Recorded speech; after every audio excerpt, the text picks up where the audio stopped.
Now we've developed an understanding of the three sectors that a business could find itself in, namely the primary, secondary, and tertiary sectors. And now we will move on to understanding who owns these businesses, how the ownership structure is, what it means for acquiring finance for the business, the management of the business. And when you hear the term economy, as it says over there, it's the definition itself is quite large, meaning that an economy includes quite a few things, which of course is the consumers, the businesses, but also the government, things like inflation, unemployment, exchange rate. So when you talk about an economy, there's a lot of things that are collectively forming the definition of the word economy. But a very crucial part of an economy is the different businesses that are operating within it. As we discussed in the first chapter, that the more businesses there are, the more the economy is going to grow. You're going to see living standards going up, more job creation. So businesses are an important part of the economy, and it's the government that's in charge of making sure that they all have a safe environment to operate in. And whenever we look further at the businesses within an economy, any business that you look at, its ownership will come in two forms. A business could be owned by the public sector, or it could be owned by the private sector, or it could belong to the public sector or the private sector. Now, let's dive a little bit deeper into what these sectors are and what it means for the owners. Now we will do a straight comparison to see how one sector differs from the other one. And starting with the public sector and in trying to understand who owns the public sector, we find that the public sector organizations are those organizations which are owned and run by the government of that country.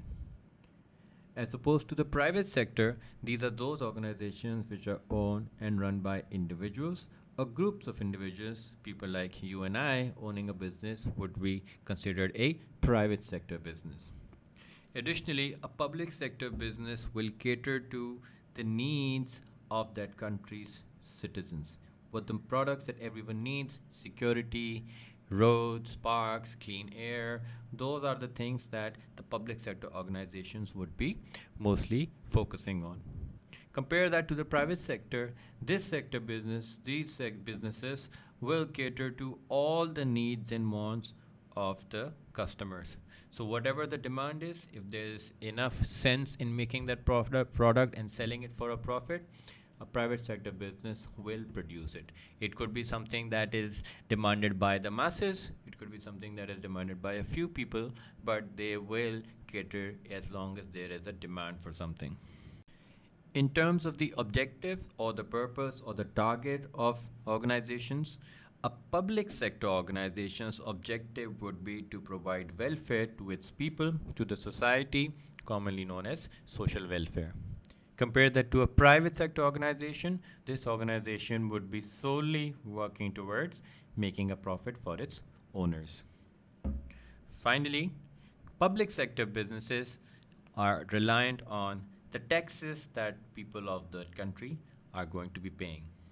Compare that to a private sector organization where the company is using its own profits, its own operations to finance further growth and earning money through more sales.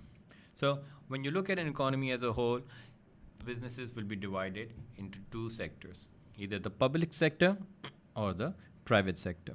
Quick pause. If you're finding value in this explanation, there's so much more to discover. At Alt Academy, we break down every A-level concept with the same level of clarity. Now, let's continue. When you talk of an economy, there isn't any one particular type of economy that works for every country. And different countries, depending upon the kind of resources they have, the kind of philosophy, the culture of that place will determine what type of economy they're going to be working with. And there are three types in total that you must remember. And they're called command economy, free market economy, or mixed economy. Now, command economies are those economies or those countries where most of the businesses are owned and run by the government. Most of the products are being provided by the state of that country. So, water, food, medicine, education, any of these businesses, any company that's providing business will be largely owned by the public sector or government run. That's the command economy. That is one extreme of the type of economies there are. So, if we were to say probably about 90% of the businesses would be owned by the public sector. Let's look at the other extreme in free market. Free market would be those economies or those countries where majority of the businesses and majority of the products are being provided by the private sector or individuals or groups of individuals. So 90% would be leaning towards the private sector. Now, in reality, there aren't too many economies in the world which are totally free market. There is one towards the command economy, which is North Korea, where they've closed down from the rest of the world, and the government controls allocation of the money, the resources, education, and things like that. But reality is that most economies in the world today would fall somewhere in the middle and closer to being a mixed economy than being on either extreme. Meaning that some of the businesses which the government wants to keep it under its control because they want it to be distributed equally amongst everyone. For example, the military. You don't want to give up military in the hands of private sector business because they will sell it to the highest bidder, and only the people who've paid the highest money for the product will end up having it, and that's not exactly fair. So government will take charge of some of the services like roads, transport, public transport, security, and things like that. The other half, where there are other things that consumers want besides these things, so like they want a nice car, they want a house, they want consumer goods, those will be provided by the private sector. Now, why is this distinction important? It's important because private sector businesses have an objective of making profit, and the profits will only be made if they are competing against one another and providing the consumers with the best possible product. And when you want a car, when you want a house, you want the best of that product. You don't want exactly what everyone's driving. You don't want to buy something nicer. So those sort of businesses or those sort of products are usually controlled or run by private sector businesses because they invest in innovation and research and then come up with the product.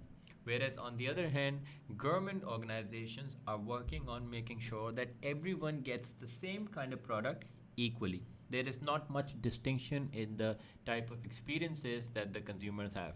But on the private sector side, there will be differences in experiences because there are different companies who are competing for the same consumers' money.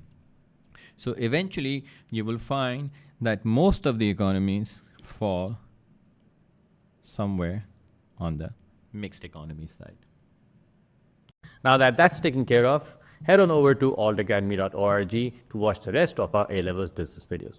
Over 60,000 students have already taken the leap. What are you waiting for?